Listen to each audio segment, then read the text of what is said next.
Kemudian ba dalam Bismillahirrahmanirrahim bukan sekedar diterjemahkan dengan menyebut nama Allah Subhanahu wa taala. Bahkan saking pentingnya makna ba ini, kata Nabi, kullu amrin dzibalin la yubda'u fihi bi bismillahirrahmanirrahim fahuwa abtar. Ingat, setiap perbuatan baik itu, kata Nabi, jika Anda tidak tahu doanya untuk mengerjakan perbuatan itu, maka bacakan bismillahirrahmanirrahim. Tak mampu Anda bacakan itu pun, maka hilanglah kemudian faidah-faidah dan keistimewaan dari makna bismillahirrahmanirrahim itu, baik pahalanya ataupun keberkahannya. Nah sekarang kalau Anda ingin ucapkan bismillahirrahmanirrahim, maka cara mengucapkannya, pahami huruf ba-nya. Cara mengucapkannya bukan sekedar di lisan bismillah, tidak. Tapi ingat, ba istighraq. Seluruh perbuatan kita yang baik-baik jangan lupa ucapkan bismillah. Seluruh. Mau makan, bismillah. Duduk, bismillah. Berpakaian, bismillah. Sepanjang semua baik, usahakan bismillahirrahmanirrahim. Paling singkat, bismillah. Jelas? Kemudian teruskan. Ketika Anda mengerjakan itu, rasakan bahwa Anda sedang lekat, bahkan diawasi, disertai oleh Allah Subhanahu wa taala. Misal, Anda mau minum, bismillahirrahmanirrahim. Begitu Anda sentuh minuman yang akan Anda minum itu, rasakan bukan sekedar Anda akan minum, tapi Allah mengawasi Anda dalam minum itu. Dan pengawasan itu bukan jauh, tapi lekat, lebih dekat dibandingkan dengan urat leher kita. Allah tahu apa yang kita kerjakan. Bayangkan kita sedang dilihat oleh Allah. Maka orang yang bismillahnya benar mengucapkan huruf ba saja, dia mustahil akan menyentuh minuman yang tidak disukai oleh Allah Subhanahu wa taala. Jadi kalau bismillah Anda benar, itu di kantor itu Anda nggak bisa korupsi. Di kantor Anda nggak bisa ngarang-ngarang proyek. Karena kaidahnya jelas, semua aktivitas yang baik kerjakan bismillah. Anda nulis cek, baik tuh buat nafkah Anda dibawa ke rumah. Ketika itu baik, rasakan bismillah. Begitu akan dituliskan bismillah, lihat, rasakan Allah mengawasi kita. Maka mustahil Anda akan menambahkan 0 di antara sekian 0 yang harus Anda tuliskan itu. Mustahil yang tadinya 0 Anda tambahkan angka 2. Mustahil yang tadinya 0 Anda tambahkan angka 1. Kenapa? Karena ketika Anda tuliskan, Anda merasakan Allah mengawasi Anda. Itulah bismillahirrahmanirrahim. Ba. Kalau Anda sedang nonton sesuatu, maka rasakan ketika melihat itu bismillah, buka televisi. Maka Allah akan lindungi Anda. Kenapa? Saat Anda ucapkan bismillahirrahmanirrahim, maka rasakan Allah sedang mengawasi Anda. Maka Anda mustahil akan menonton tayangan-tayangan yang tidak disukai oleh Allah. Jelas ya? Itulah ba. Jadi kalau itu kita kerjakan dengan baik, maka semua aktivitas kita secara otomatis akan ditujukan karena Allah Subhanahu wa taala. Babul ghayah. Mulanya latihan. Bismillah, bismillah, bismillah, ba. Bismillah, makan bismillah. Maka Anda tidak akan cari yang haram di makanan itu. Minum bismillah, yang haram-haram dijauhkan. Nonton bismillah, yang haram-haram nggak akan dilihat. Mendengar bismillah, ya, maaf, yang ghibah, yang segalanya nggak akan pernah Anda dengar. Kalau sudah berlatih seperti itu, nanti semua aktivitas Anda akan otomatis. Akan otomatis. Anda tidak akan pernah senang dengan apa yang tidak disukai Allah Subhanahu wa taala. Jangankan mau mendengar, baru datang, mau lihat orang berbicara yang ghibah, Anda sudah bisa meninggalkan tempat itu. Karena tidak biasa dengan itu. Itulah ba dalam bismillahirrahmanirrahim. Pertanyaan saya, dari sekian banyak bismillahirrahmanirrahim Anda ucapkan, berapa banyak makna ini yang menyertai kita dalam kehidupan? Ayo hati-hati. Jangan-jangan mengenakan yang haram tapi menggunakan bismillah. Dengan menyebut nama Allah Subhanahu wa taala, bismillahirrahmanirrahim. Ayo kita minum bareng-bareng. Hati-hati. 1. Jelas sampai sini? Awas, ini baru parsial. Hati-hati, baru parsial. 2. Ismun. Saya tegaskan lagi. Ismun itu dari kata sumuwun. Fahuwa, maka ismun itu jamaknya sama'un. Sama'un. Ismun dari kata sumuwun, jamaknya sama'un. Apa artinya? Kullu ma 'alaka wa adhallaka. Kullu ma 'alaka wa adhallaka. Segala hal yang akan meninggikanmu dan memberikan naungan kemuliaan kepadamu. Segala hal yang akan meninggikanmu dan memberikan naungan kemuliaan kepadamu. Ini penting kita pelajari untuk paham kenapa kalimat ismun nanti dilekatkan dengan kata Allah. Awas, hati-hati. Segala hal yang akan meninggikanmu dan memberikan naungan kemuliaan kepadamu. Dalam bahasa Arab sekarang, ismun itu diartikan nama. Masmuka, ma ismuka, siapa namamu? Kenapa nama disebut dengan ismun? Karena dengan nama itu seseorang akan ditinggikan. Makanya kalau ngasih nama ke anak, atau memberikan nama nanti pada orang-orang yang minta nama pada Anda, berikan nama-nama yang bisa memuliakan dia, meninggikan derajat dia. Dia jangan pernah kasih nama kepada anak yang bisa merendahkan dia. Ya, dalam konteks sejarah nanti, teman-teman akan temukan Nabi pernah mengganti nama beberapa sahabat. Yang dengan nama-nama itu dia bisa rendah. Awas jangan sampai berikan nama pada anak misalnya yang bisa membuat dia ditertawakan oleh orang lain. Hati-hati ya, mohon maaf. Anda senang dengan tokoh-tokoh lawakan. Ketika pelawak itu sudah tidak ada, untuk mengenang dia, karena Anda ingat terus, anak Anda diberi nama dengan pelawak itu.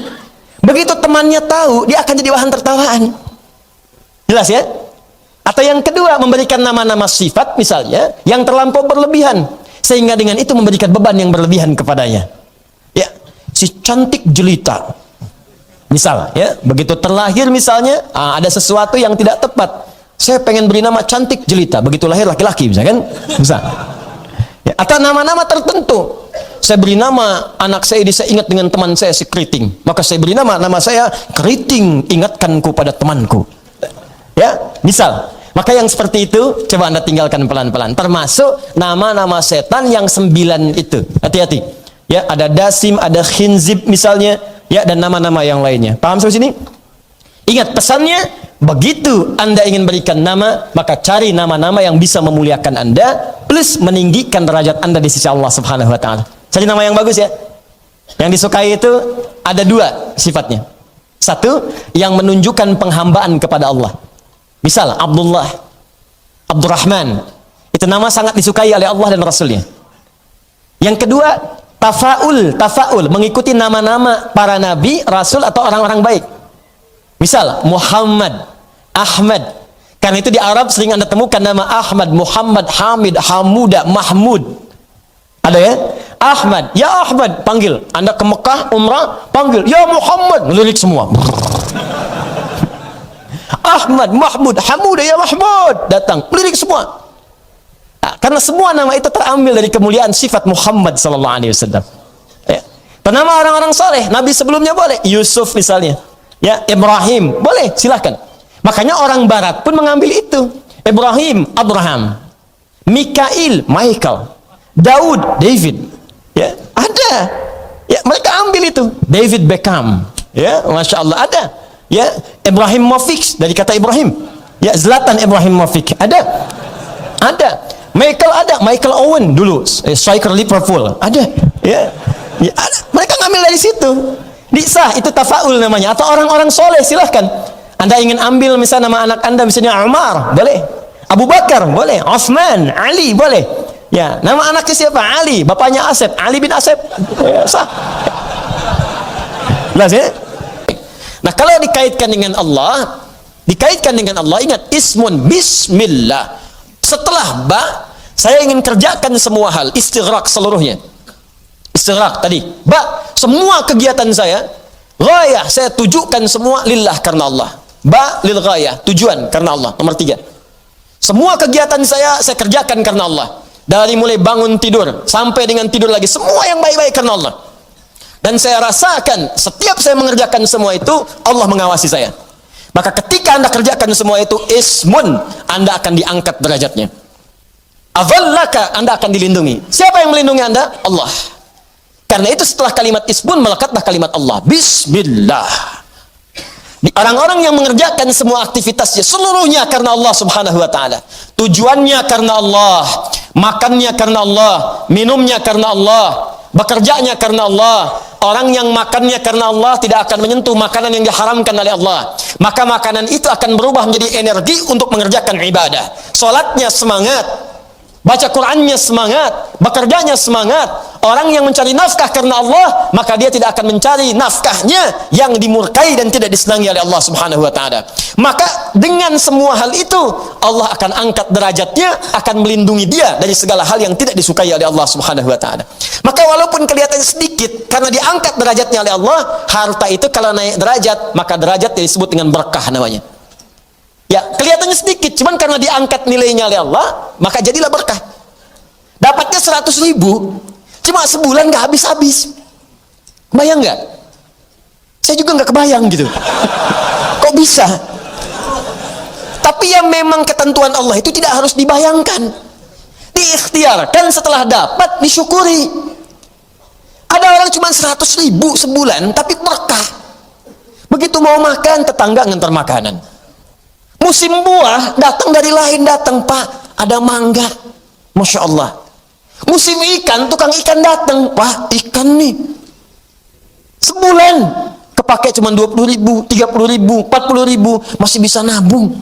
Bahkan ditabung untuk kurban setahun ke depan. Allahu Akbar. Itulah keberkahan. Jadi kalau Allah sudah angkat sesuatu, apalagi mengangkat kemuliaan seseorang, maka sudah tidak akan ada tersisa keburukan dalam pandangan manusia dalam kehidupannya.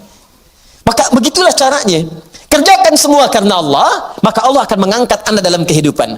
Kalau seseorang sudah diangkat oleh Allah, ismun ma'alaka, sifat Allah jalla wa'ala, ala tinggi, diangkat oleh Allah. Ketika Anda diangkat oleh Allah, wa adhallaka, maka Anda dilindungi oleh Allah dari segala perbuatan yang diharamkan oleh Allah subhanahu wa ta'ala. Maka kalau sudah diangkat, apa yang diberikan? Rahman dan Rahim. Rahman, semua kemuliaan yang mungkin diraih di dunia, Allah turunkan sifat bernama Rahman. Rahman. Sehat di dunia, sifat Allah Rahman diberikan pada kita. Rizki dilapangkan, Rahman. Tenang diberikan, Rahman. Di rumah tangga dapat sakinah, alhamdulillah. Rumah tangga dapat mawaddah, alhamdulillah. Rumah tangga dapat rahmah, alhamdulillah. Sakinah, mawaddah, rahmah disingkat jadi samara. Siapa yang punya samara? Allah. Makanya kalimat nikah dibuka dengan pendekatan kepada Allah. Wa min ayatihi, di antara tanda-tanda yang dimiliki oleh Allah, yang mendekatkan Anda dengan Allah, an khalaqalakum min anfusikum azwaja. Sebelum nikah dekati dulu Allahnya. Tujuan nikah untuk mendekat kepada Allah. Kalau sudah dapat itu, wa ja'ala bainakum mawaddatan wa rahmah. Sebelumnya litaskunu ilaiha, taskunu sakinah, mawaddah dapat, sakinah dapat. Anda pengen samara tapi jauh dari Allah, bagaimana bisa mendapatinya? Kata Allah, samara punya saya, sakinah punya saya, mawaddah punya saya, rahmah punya saya. Kalian pengen itu tapi jauh dari saya, bagaimana bisa mendapatinya? Paham kaidahnya? Maka Rahman, semua kenikmatan dunia yang bisa didapatkan dengan izin Allah. Rahim, semua kemuliaan akhirat yang hanya diberikan bagi hamba-hamba yang dimuliakan oleh Allah. Di Rahim sifatnya terbatas. Kalau Rahman, semua bisa dapat dengan ikhtiar. Dengan ikhtiar. Ingat baik-baik, perhatikan baik-baik ya. Kalau ada manusia berikhtiar, dia bisa mendapatkan bagian dari dunianya. Kaya, non-muslim pengen kaya, ikhtiar, caranya bekerja. Semakin semangat kerja, bisa kaya. Tapi apakah berkah kekayaannya? Belum tentu. Kalau ingin berkah, jadikan pencarian kekayaan itu tujuannya lillah, bismillah, karena Allah. Maka Allah akan tanamkan keberkahan pada kekayaan itu. Jadi nanti kelihatannya bukan banyak sedikitnya, berkah tidaknya. Ada orang banyak malah bingung. Mau naruh di mana? Nyimpennya susah. Aja tiap hari cuma ngitung-ngitung aja, dipakai enggak? Yang paling dahsyat kekayaan miliaran, dekat triliunan, sakit cuman ke apotek. Bayangkan. Jadi ada orang pelit terhadap dirinya sendiri, dia sendiri tidak menikmati. Sehingga bawaannya cuma stres. Akhirnya apa pendekatannya? Main ke ladang, ngambil cabai, tanam kangkung, padahal harta banyak. Ya. Nah, ini yang disebutkan Rahman. Kalau sudah mendapatkan keberkahan, maka nilai semua perbuatan menjadi pahala akhirat. Nih. Bismillahirrahmanirrahim. Contoh, perhatikan baik-baik. Bismillahirrahmanirrahim. Saya mau minum, mengucapkan Bismillahirrahmanirrahim. Bismillahirrahmanirrahim. Alhamdulillah. Nah, ketika diminum dengan meniatkan karena Allah, maka Allah turunkan keberkahan pada minuman ini. Dia tidak sekedar menghilangkan haus, walaupun cuma sekali tegukan, tapi dia menjadi energi yang menyegarkan. Kadang-kadang tahan 2 jam, 3 jam, ayo, lillah. Dan dahsyatnya jadi energi untuk ibadah.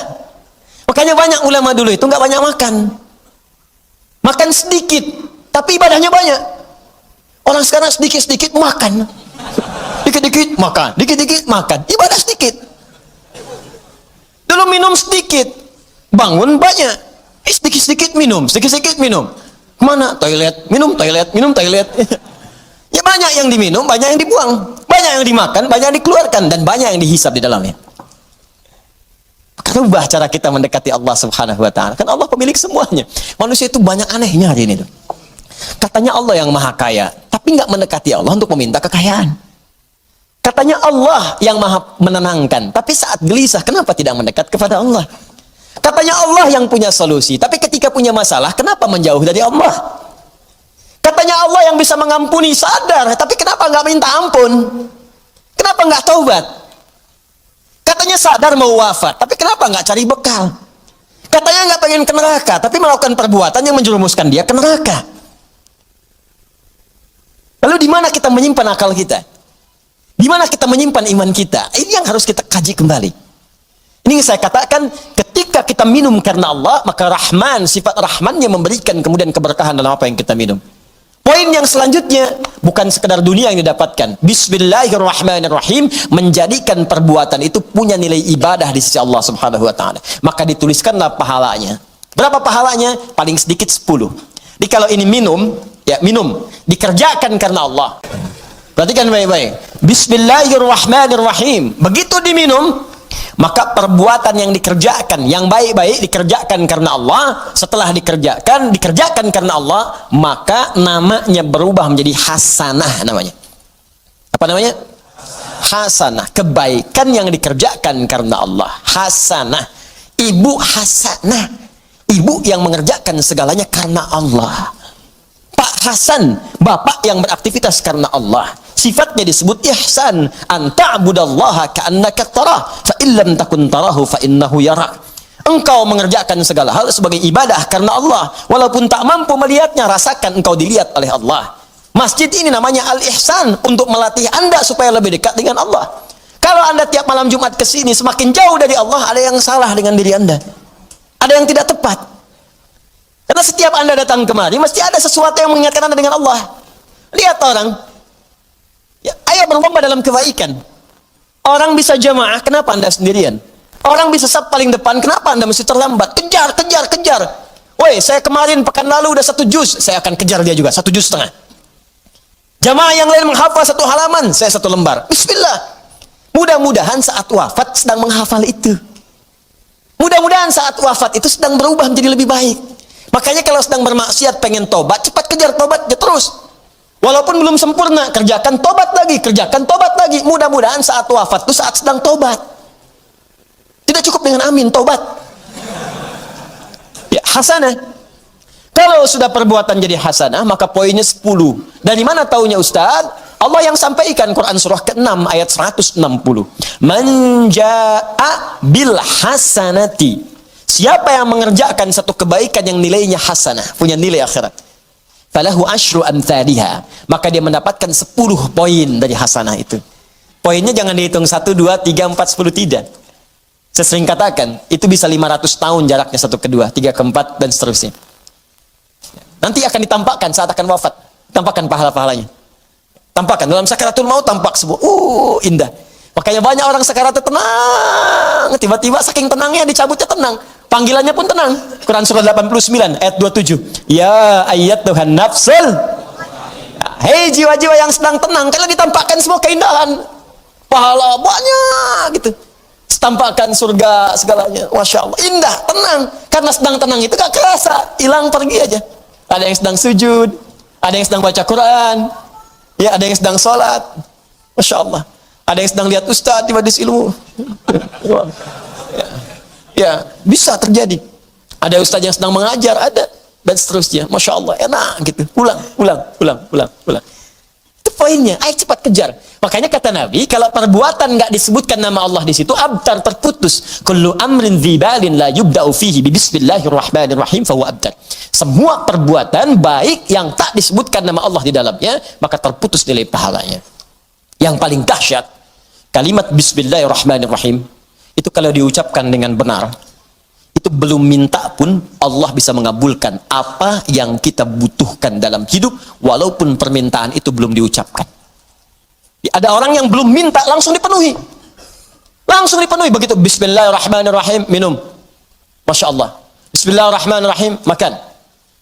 Al-Imam Malik, Al-Imam Syafi'i satu kali kemudian berdiskusi tentang apa? Ini guru dengan murid. Tentang rizki dari Allah subhanahu wa ta'ala. Kata Imam Malik, ada jenis rizki yang tidak perlu diikhtiarkan dengan ikhtiar manusia. Dekati pemilik rizkinya maka akan diturunkan. Kata Imam Asy-Syafi'i, ya guru harus ikhtiar dulu baru diturunkan. Dalilnya wa fis sama'i rizqukum wa ma tu'adun. Di langit ada rizki yang telah ditetapkan akan diturunkan. Bagaimana cara menurunkannya? Quran surah kedua ayat ke-168. Ya ayuhan nasu kulu mimma fil ardi jami'a. Hei manusia, kulu mimma fil ardi halalan thayyiba. Yai manusia, ayo semuanya cari makan, cari makan, cari makan, kerja supaya dapat bagian dari makanan dengan halal dan thayyib. Kerja dulu baru dapat. Tidak sepakat, wajar, tapi saling menghormati di situ. Al-Imam Asy-Syafi'i pamit dulu, begitu keluar kemudian mendapati satu kebun anggur sedang panen. Begitu lewat, ada tawaran, "Oi, anggurnya banyak, siapa yang mau bantu panen? Boleh ambil dari situ." Maka datanglah Imam Asy-Syafi'i ikut bantu di situ. Begitu selesai, diberikan bagian anggur yang segar, besar, enak di tengah suasana panas yang sedang menyerik. Maka ketika menerima anggur itu senang, Masya Allah. Bukan karena terima anggurnya, karena ingat diskusi beliau dengan gurunya. Kata beliau, kerja dulu baru dapat anggur. Kalau tadi saya lewat saja, nggak bantuin metik anggur, nggak akan dapat si anggur ini. Maka terbersit di kepalanya, beliau mendapatkan kebenaran dari pendapatnya. Maka pulang ke gurunya, dicuci anggurnya, disiapkan, dihidangkan dengan Masya Allah, cara menghidangkan yang sangat luar biasa beradab. Begitu kemudian bertemu gurunya, guru, Masya Allah, tadi aku lewat di perjalanan, ada orang yang sedang memanen anggur, aku ikut ke situ. Saat aku bantu, kemudian dikeraskan kalimat ini, pada bagian terakhir, ditekankan. Saat aku bantu, tiba-tiba aku diberikan bagian dari bantuan itu. Dapatlah anggur ini. Coba, beliau tidak mengatakan, guru pendapat saya benar nih. Tadi buktinya, saya dapat anggur dulu, kerja dulu, baru dapat anggur. Kalau saya nggak mampir, nggak dapat anggur ini. Perhatikan adab Al-Imam Asy-Syafi'i. Kata Al-Imam Asy-Syafi'i, guru, begitu saya bantu, diberikanlah saya bagian anggur ini. Kalimatnya ditekankan. Al-Imam Malik tersenyum. Kemudian tertawa. Fatabassama dhahika. Tersenyum, tertawa.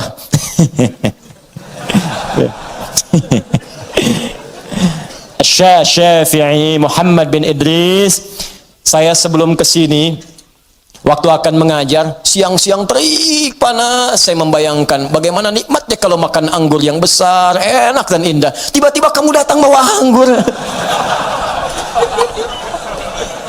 Bayang, saya keluar mau ngajar, panas terik begini, membayangkan nikmatnya kalau ada anggur yang besar, yang enak. Tiba-tiba kamu datang bawa anggur.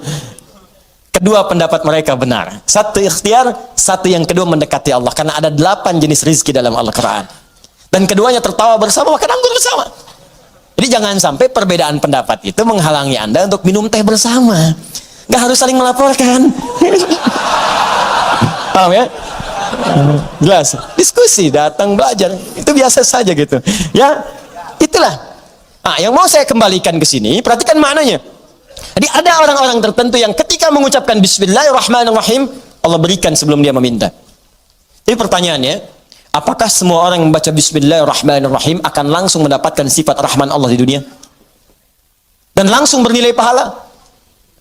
Karena tidak semua ternyata yang mengucapkan Bismillahirrahmanirrahim saat minum, minumannya menjadi berkah. Tidak semua yang Bismillahirrahmanirrahim saat makan, makanannya menjadi berkah. Tidak semua yang Bismillahirrahmanirrahim saat bekerja, hartanya menjadi berkah. Kalau berkah, asasnya manfaat. Dari semua harta yang Anda kumpulkan di rumah, berapa yang bermanfaat? Baju, pakaian, kendaraan. Ayo lihat koleksi kendaraan Anda. Berapa kali dipakai ke masjid? Hah? Berapa kali digunakan ke majelis ta'lim? Hah? Pakai dunia saja. Kalau cuma dipakai dunia, jangankan Anda, yang belum beriman pun bisa. Coba lihat, banyak orang punya kendaraan. Pakai hanya untuk weekend saja. Pakai hanya untuk tamasya saja. Pakai untuk hanya kepernikahan. Banyak yang seperti itu. Anda jangan dulu bangga. Pertanyaannya, semua itu dihisab. Pernah nggak dipakai ibadah? Itu buka lemari pakaian Anda tuh. Berapa yang pernah digunakan untuk ibadah? Ayo. Jangan-jangan ada helai pakaian belum pernah dipakai ibadah. Itu pena Anda tuh yang dipakai menulis. Pernah nggak dipakai menulis pada kebaikan? Nulis hadis satu aja. Nulis ayat Quran untuk dihafalkan. Nulis catatan untuk mengingatkan Anda dengan Allah. Tuliskan. Karena kalau dihisab nanti bisa lebih mudah. Minimal pulpen itu akan berkata, saya pernah digunakan oleh si fulan pemilik saya ya Allah untuk mendekatkan dia dengan Allah Subhanahu wa taala. Itu yang harus dilakukan.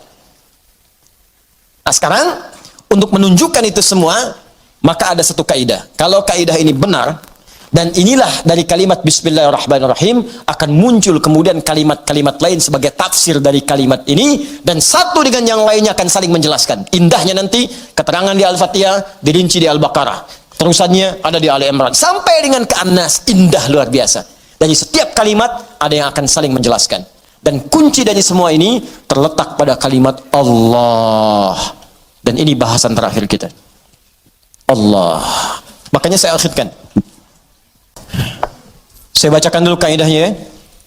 Bismillahirrahmanirrahim. Al-ismul a'zam. Al-ismul a'zam. Nama yang paling agung. Tinggi. A'zam itu isim tafdil. Dari kata azuma. Azuma a'zam.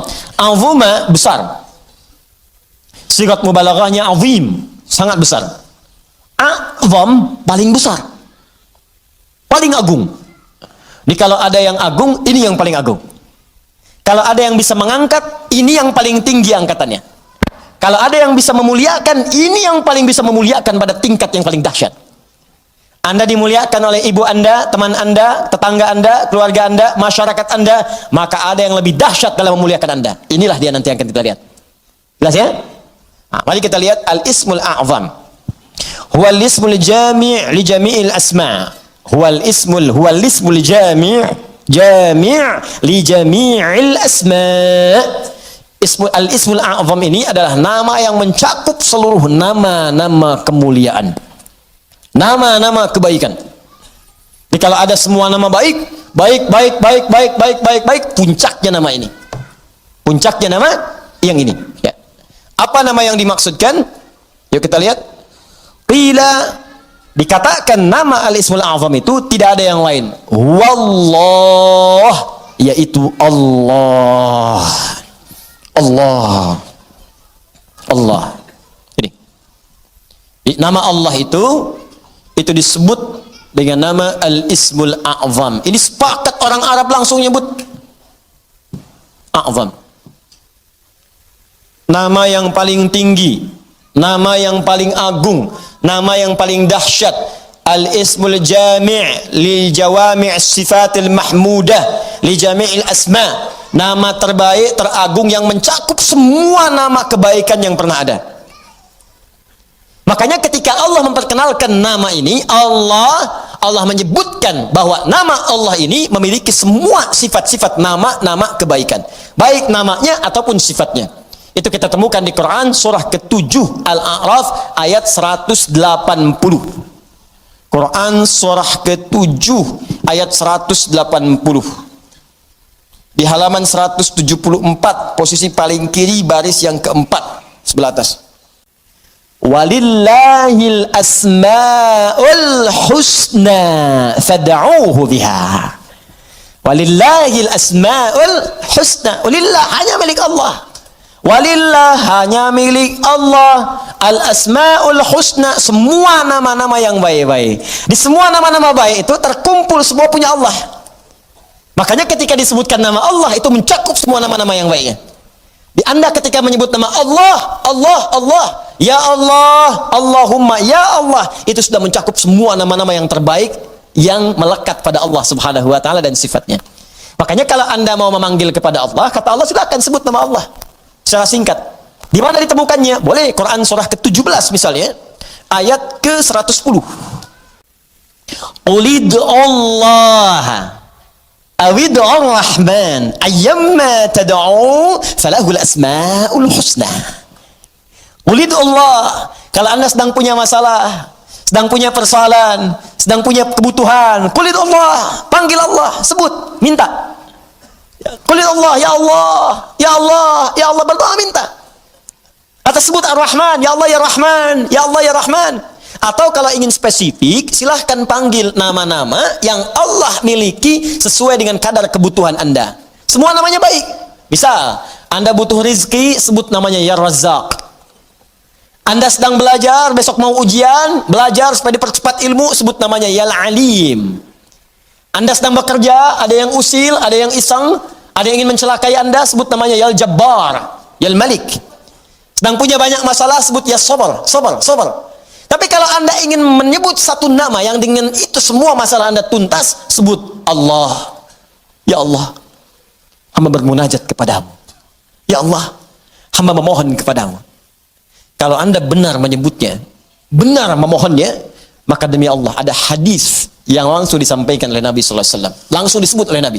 Jika Anda memanggil Allah dengan namanya yang paling tinggi ini dan benar cara memanggilnya, maka semua permintaan Anda sulit bagi Allah untuk menolaknya. Dikabulkan seketika. Saya bacakan kitabnya, ini halaman 31. Saya hafal ini. Ya. Ismullahil a'zam. Ya. Wa kama anna lillahi hadhil asma falahu ismun a'zam idza du'iya bihi ajaba wa idza su'ila bihi a'ta. Allahu akbar. Dan sebagaimana Anda ketahui bahwa Allah Subhanahu wa taala memiliki nama-nama yang sangat mulia, ya, Ar-Rahman, Ar-Rahim, Al-Malik, Al-Quddus, ya, dan seterusnya. Di balik nama itu ada nama yang paling tinggi. Dan kalau nama paling agung, paling tinggi itu Anda sebut dalam berdoa, idza du'iya bihi ajaba, maka Allah akan langsung mengabulkan. Wa idza su'ila bihi afa, dan jika Anda memohon kepada Allah, minta dengan nama itu, maka Allah akan memberikan apa yang Anda minta. Ya, mari kita lihat. Ja'a dzikruhu fima yali min ahadits. Kalau Anda tidak percaya, berikut ini saya tampilkan beberapa hadis-hadis, ya, yang mengabadikan kepada kita peristiwa-peristiwa dimaksud dari Nabi sallallahu alaihi wasallam. An Buraidah radhiyallahu taala anhu qala, hadis pertama dari Buraidah, ya, semoga Allah meridai kepada beliau, qala sami'an nabiyyu sallallahu alaihi wasallam rajulan yad'u. Satu kali Nabi sallallahu alaihi wasallam pernah mendengar seorang lelaki sedang berdoa. Jadi lelaki itu berdoa, kedengaran oleh Nabi. Ya, apa doanya? Mari kita lihat. Wa huwa yaqulu, dan dia berkata, Allahumma inni as'aluka bi anni ushhidu annaka antallah la ilaha illa antas samad alladzi lam yalid wa lam yulad wa lam yakul lahu kufuwan ahad. Allahumma ighfirli. Saya baca ke kitab. Bi anni ushhidu annaka antallah la ilaha illa antal ahadus samad alladzi lam yalid wa lam yulad wa lam yakul lahu kufuwan ahad. Allahu akbar. Dia membaca pertama, ushhidu bi annaka antallah, ya Allah. Perhatikan nih. Saya bersaksi Engkau Allah. Engkau Allah. Engkau Tuhanku, ya Allah. Engkau Tuhanku yang memerintahkan aku, ya Allah, untuk bermohon hanya kepadamu. Aku bersaksi Engkau satu-satunya Tuhan, tidak ada Tuhan yang lain. Aku bersaksi hanya memohon kepadamu, tidak ada syarikat untukmu. Allah disebutkan namanya. Maka apa yang terjadi? Perhatikan. Faqala walladhi nafsi biyadihi laqad sa'ala Allah bismihil a'zam alladhi idza du'iya bihi ajab wa idza su'ila bihi a'ta. Allahu akbar. Dalam riwayat orang ini berkata, ya Allah ampuni saya, Allahumma ighfirli, ya Allah ampuni saya. Maka kata Nabi, perhatikan kalimatnya, kata Nabi, walladhi nafsi biyadi, saya bersumpah karena Allah. Saya bersumpah dengan nama Allah yang menggenggam jiwaku. Nabi mempertaruhkan jiwanya, ya, mempertaruhkan dirinya dalam genggaman Allah untuk menyampaikan makna yang sangat dalam ini. Ini sumpah nih. Walladzi nafsi biyadi, itu sumpah. Ini sumpah tertinggi dari seorang hamba yang menunjukkan kemudian keesaan Allah Subhanahu wa taala. Nabi itu cukup berkata, kata-katanya benar karena sifatnya itu siddiqul amin.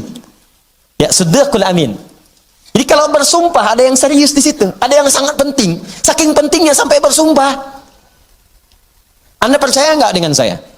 Tidak, sumpah demi Allah yang menggenggam jiwa saya, yang bisa mewafatkan saya kapanpun. Saya bersumpah.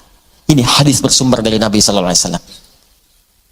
Pertanyaan saya, semakin percaya nggak dengan saya? Semakin, ya? Ini Nabi yang bersumpah. Maka kata Nabi, apa kata Nabi? Laqad sa'alallaha bismil a'zam. Orang itu tadi telah memohon kepada Allah dengan menyebutkan nama yang paling tinggi. Nama yang paling agung.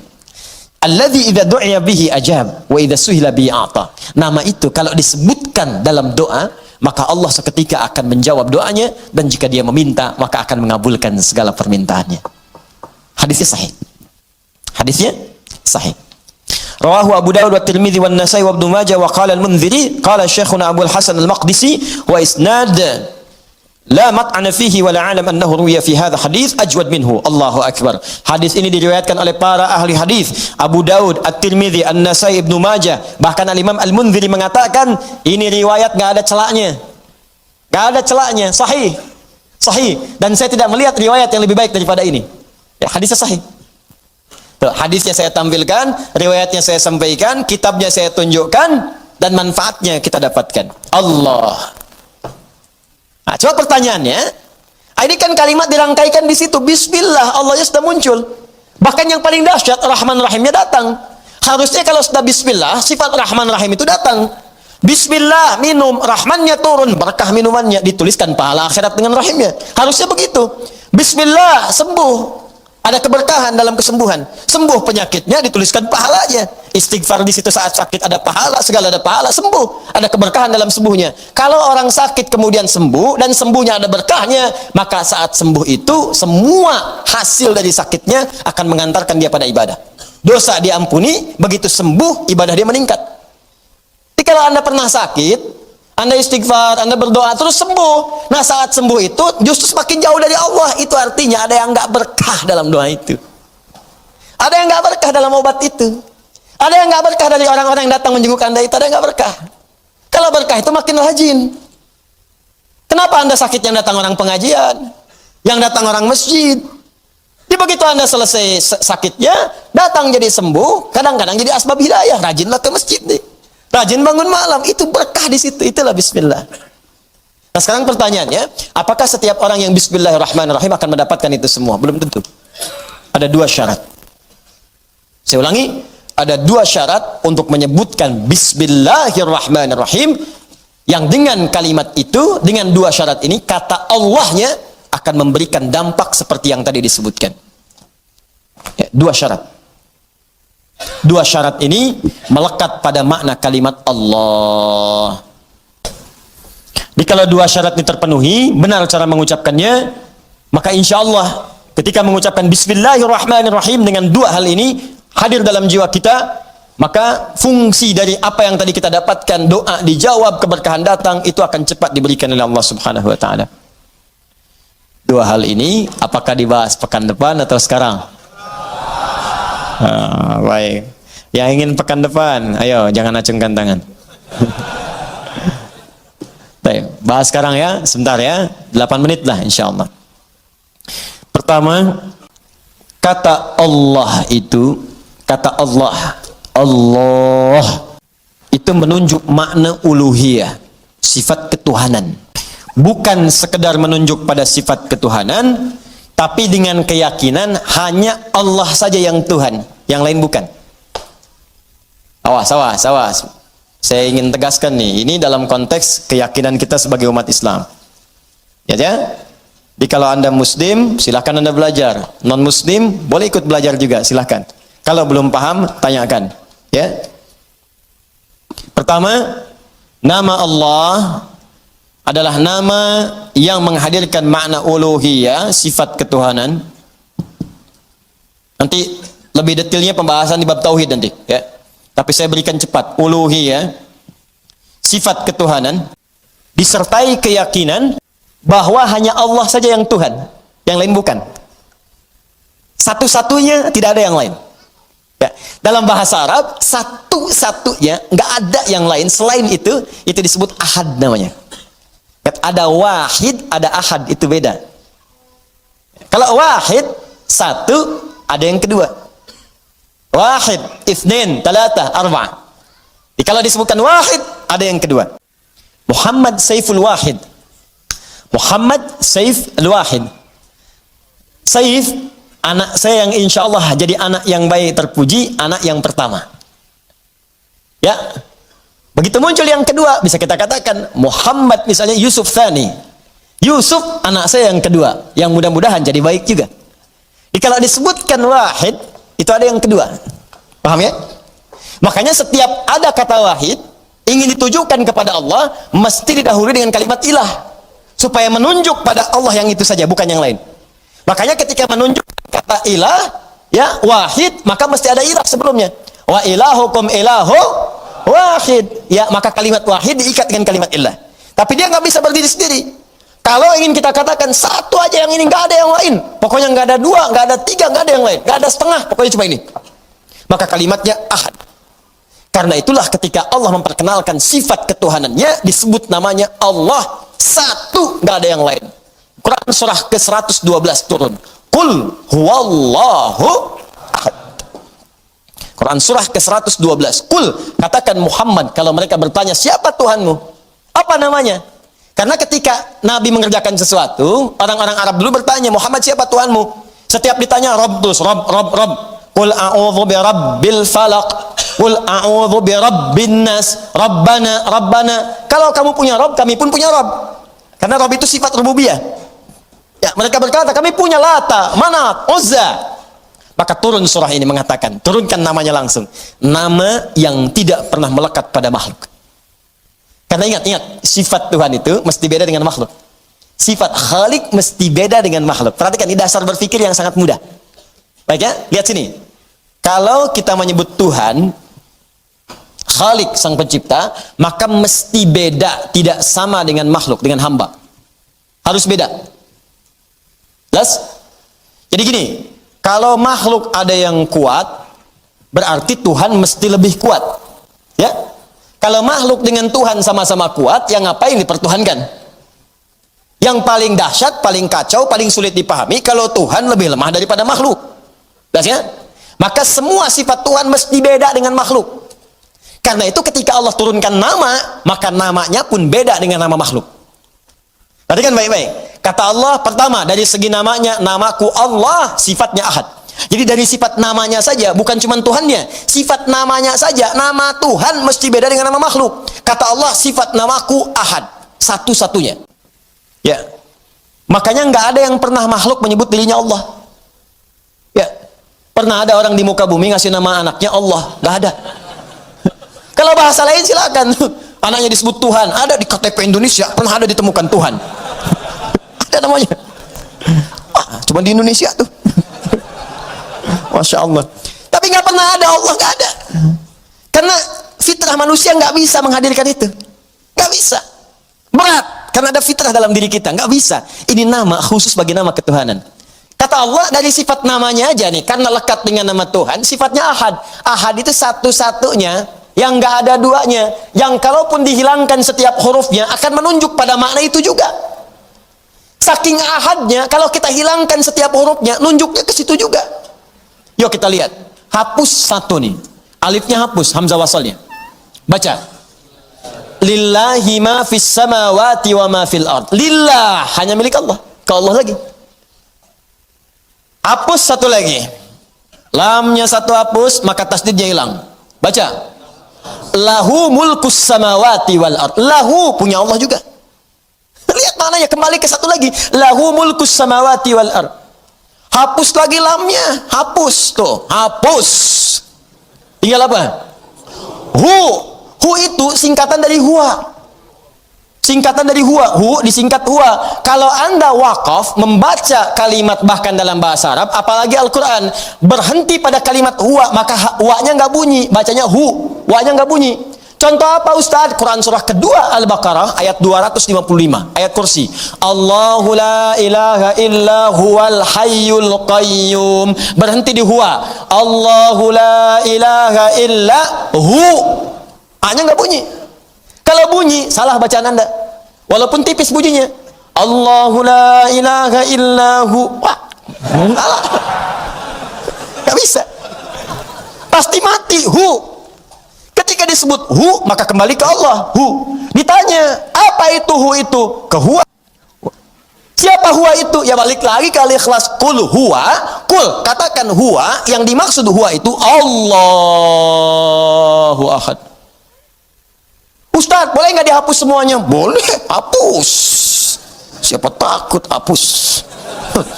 Kalau nggak hapus saja, terangin, tulis, hapus. Oh, hapus. Kelihatan? Kelihatan tidak? Sesuatu yang tak nampak, yang tak terlihat dalam bahasa Arab disebut dengan ghaib, ghaib, ghaib. Anda beriman pada Allah? Beriman. Nampak tidak sekarang? Tidak, tapi terasa semuanya, kekuasaannya, dahsyatnya disebut ghaib. Makanya ketika turun Al-Baqarah ayat ketiga, alladzina yu'minuna bil ghaib. Siapa ghaib di situ? Allah. Balik lagi. Aduh. Jadi kalau dengan semua ini belum beriman juga, Anda seperti apa lagi saya mesti terangkan? Sekarang kalau nggak percaya, cari nama-nama lain, termasuk nama yang dipertuhankan. Hapus setiap hurufnya. Apakah menunjuk pada makna yang sama atau tidak? Paham ya? Coba lihat, antum tes deh, nama apa aja jadikan kayak tadi. Demi Allah saya katakan, nggak akan bisa. Karena Allah sendiri yang nyampaikan. Ini nama khusus buat saya, kata Allah, beda dengan makhluk. Karena saya Khalik, mesti beda dengan makhluk. Allah menyebut dirinya Khalik. Quran surah ke-15 ayat 28. Wa idh qala rabbuka lil malaikati inni khaliq. Ketika Rabb berfirman pada seluruh malaikat, saya adalah Khalik, maka Khalik mesti beda dengan makhluk. Namanya pun lain. Setiap dihilangkan semua satu hurufnya maka akan menunjuk kepadanya. Makhluk tidak, dihilangkan satu hurufnya maka akan nampak cacat dalam maknanya. Paham? Nah, makanya Anda transfer tuh, hilang satu huruf, nggak bisa nyambung, nggak nyampe uangnya. Silakan, besok transfer ke saya, coba aja. Ya, silakan kalau nggak percaya, transfer. Ya, begitu mau ditransfer, hurufnya satu hilang. Ya, Adi hilang misalnya A-nya, di, ya. Atau misalnya Adi Hidayat, hilang kemudian D-nya, ya di Hidayatnya, Adi Hidayat. Balik Anda ditelepon. Mohon maaf Pak, ini iya kenapa? Nggak perlu minta maaf, nggak ada yang salah ini. Tidak, ini ada yang keliru D-nya Pak. Bukan, ini kok ada hiat, nggak bisa nyambung. Oh mohon maaf itu kurang D. Oh baik, terima kasih. Dah, ya. Asep, S-nya hilang jadi Aep. Beda kan? Ya. Maaf Pak, ini kok S-nya nggak ada. Oh iya pantesan saya panas. Paham ya? Nah itu satu tuh. Nah, sudah. Kemudian yang paling dahsyat Allah jelaskan lagi. Itu baru nama, kata Allah. Kalau mau pakai logika lebih dalam, saya Tuhan, kata Allah. Kalian mesti yakin. Kalau pada nama aja belum yakin, Allah kasih lagi logika yang lain. Saya tunjukkan lagi, kata Allah. Tuhan itu, kata Allah, mesti satu. Sebab kalau Tuhan banyak akan jadi masalah. Turunlah Quran surah ke-21 ayat 22. Lau kana fihima alihatun illallahu lafasadata. Lau kana fihima alihatun, kalaulah di langit dan di bumi itu terdapat banyak Tuhan, illallahu, selain Allah yang satu. Kata Allah Tuhan itu harus satu. Kalau banyak nanti mengelola langit dan bumi, ngatur langit dan bumi, lafasadata, pasti hancur, rusak tuh langit dan bumi. Karena Tuhannya banyak. Kenapa? Sederhana. Jangankan Tuhan, makhluk aja kalau banyak, maka pikirannya akan banyak. Seleranya bukan satu, keinginannya beragam. Antum aja kan mau ke sini, baru datang ke sini kan udah diskusi tuh. Lantai 1 enggak, lantai 2. Padahal bareng-bareng datangnya. Ya kan? Janganlah, oh lantai 2 banyak nyamuk, lalu 3 aja, kan nyamuknya capek naik ke atas. Macam-macam lah pokoknya. Saya pengen di bawah aja, biar cepat pulang. Nggak bisa, pengen di atas. Lihat Ustadz, kamu mau lihat Ustadz apa mau ngaji? Oh, jadi berdebat tuh. Emang kamu siapa? Kamu juga siapa? Nggak jadi. Oh, macam-macam lah pokoknya. Anda kebayang tuh. Suami istri kan begitu juga. Masalah istri mau kondangan aja bisa berdebat. Padahal istri baru satu.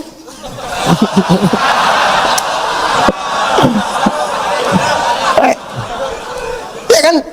Istri mau kondangan kan biasa nanya, kan datang bawa baju, ya kan? Satu baju hijau, kedua baju biru, datang papa, ya kan? Ya mah, ntar dulu ya. Yang bagus yang mana Pak? Hijau atau biru? Kata papa ya udah mah, hijau aja. Ih kayaknya biru deh. Tuh gitu tuh. Dia nanya tapi udah punya pilihan. Tuh. Masih mending kalau dipakai, begitu keluar kuning. Oh. Nah gitu. Tapi itu biasa. Aduh belum tahu.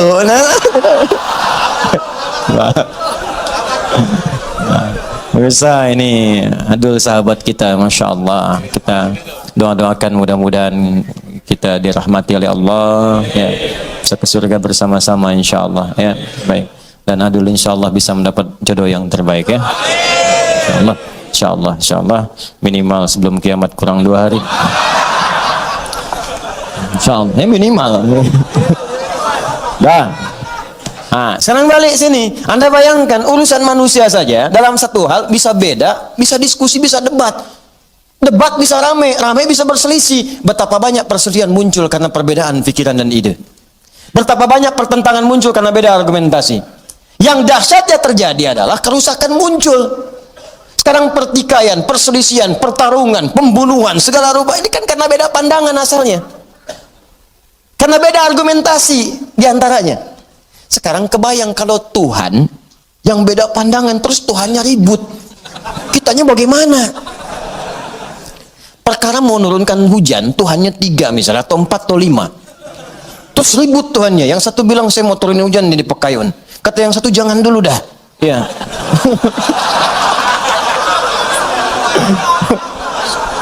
Satu bilang ya udah saya jalan tengah aja deh, mendung aja. Nggak bisa, ada hamba yang sangat jengkel saya kepadanya, kasih kilat dia. Nggak bisa yang rame Tuhan tuh kan. Kamu Tuhan siapa sebetulnya? Kamu juga apa? Oh rame. Kalau Tuhannya ribut, gimana kita makhluknya? Kebayang tuh. Wah terang lagi, celuger, mendung lagi, legar, panas ini. Ustadz, ini kenapa? Tuhan lagi ribut. Nggak bisa. Ini tafsir, nggak bisa dilaporkan, nggak bisa. Terus nggak boleh tepuk tangan, nggak boleh. Ingat kita itu menjalin persatuan, ya kebaikan. Kita berargumentasi, diskusi dan seterusnya. Tapi jangan sampai terpecah belah. Paham? Nah, gitu cara memahaminya. Nah, jadi ini, itu logika dari Allah. Terakhir yang paling dahsyat, Tuhan itu mesti lebih kuat kata Allah. Makanya diturunkan kisah Nabi Ibrahim, kan? Diturunkan kisah-kisah yang lain, diturunkan ayat misalnya tentang bagaimana ini Tuhan aja nggak bisa nepuk lalat dalam dirinya. Bagaimana bisa dipertuhankan? Karena itu prinsipnya adalah secara logika Tuhan mesti beda dengan makhluk. Paham sampai sini? Nah, kalau sudah paham ya praktekkan, Joni. Itu bukan cuma sekedar dipahami, praktekkan. Jadi begitu mengucap bismillah, maka hadirkan sifat penghambaan kita kepada Allah yang kita pertuhankan. Maka nggak akan pernah keluar di lisan kita semua agama sama, menuju pada Tuhan yang sama. Cuman caranya beda-beda. Mustahil keluar kalimat itu. Menghormati keyakinan yang lain harus. Dan jangan paksa orang untuk membenarkan apa yang kita yakini. Terangkan boleh, dakwahi iya, maksa jangan, maksa dosa. Tulis maksa dosa, selesai. Ya, paham di sini? Karena itu tidak harus mencela, jangan kemudian menghina, jangan menjelek-jelekan dan sebagainya. Cukup sudah, terangkan dengan baik, selesai, yakini, beres. Tegas sampai sini? Tapi poin terbesarnya adalah kita mesti yakin. Jangan sampai keyakinan itu memudar. Ini aneh, katanya yakin Allah Tuhan, tapi membenarkan juga keyakinan orang lain. Itu keberagamannya dipertanyakan. Kalau keyakinan itu wajar, yang lain pun meyakini Tuhan dia benar, itu wajar. Karena konsep teologi itu begitu. Tapi kita sebagai mukmin, iman kita itu yang mesti kita perkuat dengan keterangan tadi. Jelas ya? Maka sudah nggak ada zero tolerance dalam hal ini. Toleransi terbaik dalam akidah itu zero tolerance. Ya, toleransi terbaik dalam akidah zero tolerance. Zero tolerance dalam hari ini adalah menghormati keyakinan orang lain dan kita meyakini bahwa Tuhan kita itu yang paling benar tanpa harus memaksakan kepada orang lain. Paham? Itu indah. Satu. Syarat pertama. Kalau Anda berdoa, keyakinan itu kurang, pantas. Ya Anda aja kepada Allahnya begitu. Anda ke saya nggak yakin, bagaimana saya bisa memberikan yang terbaik untuk Anda? Anda mau melamar anak orang, tapi kalimat Anda tidak meyakinkan, ya bagaimana bisa diterima? Dulu.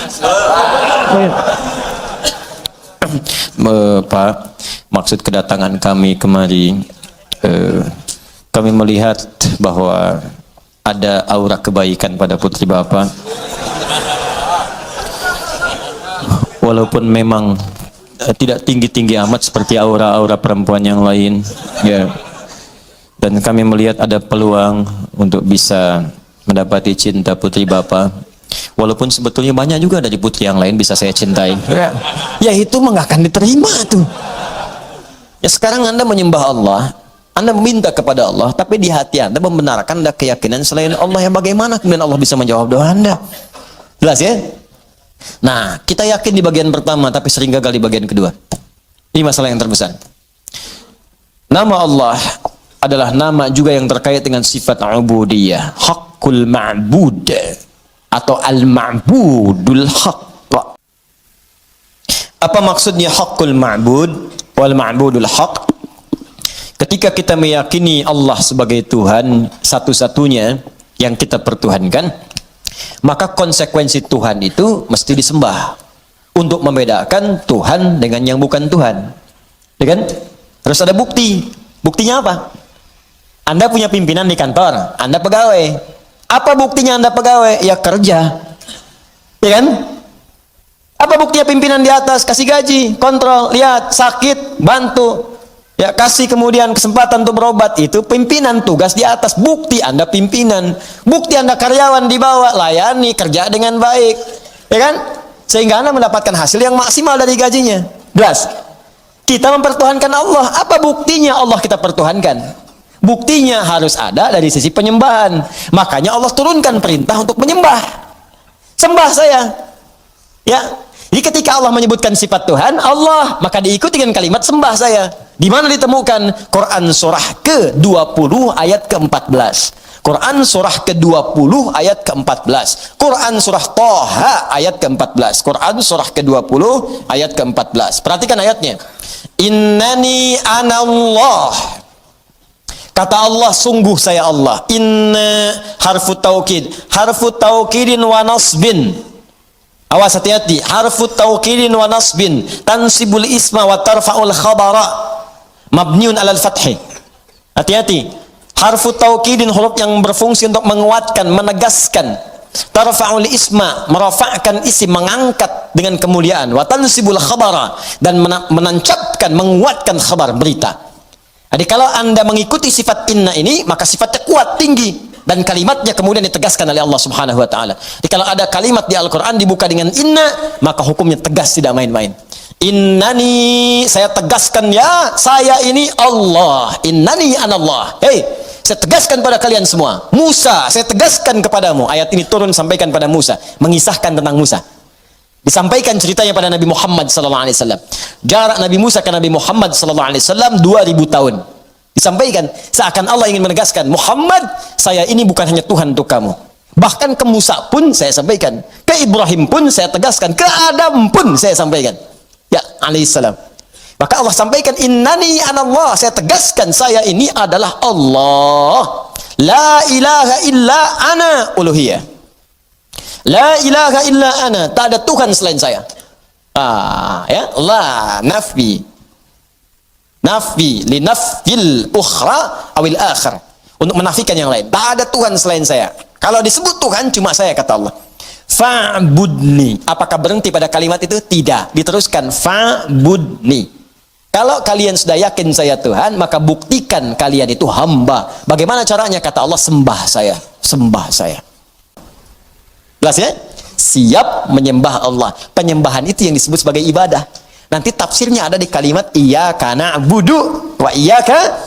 Makanya ketika Anda na'budu, mau ibadah kepada Allah, maka konsekuensinya bagi Allah nasta'in. Begitu Anda minta, Allah berikan. Itu maksudnya. Itu lihat rahasianya. Anda sembah Allah, jadikan semua kegiatan sebagai ibadah. Begitu Anda na'budu, nanti tafsirnya iyyaka na'budu, ya Allah, saya bersaksi Engkau Tuhan, maka saya akan buktikan, ya Allah, Engkau Tuhan, saya sembah Engkau. Kami menyembahmu, ya Allah, kepadamu. Maka Allah teruskan, wa iyyaka nasta'in. Hei, kau punya masalah apa?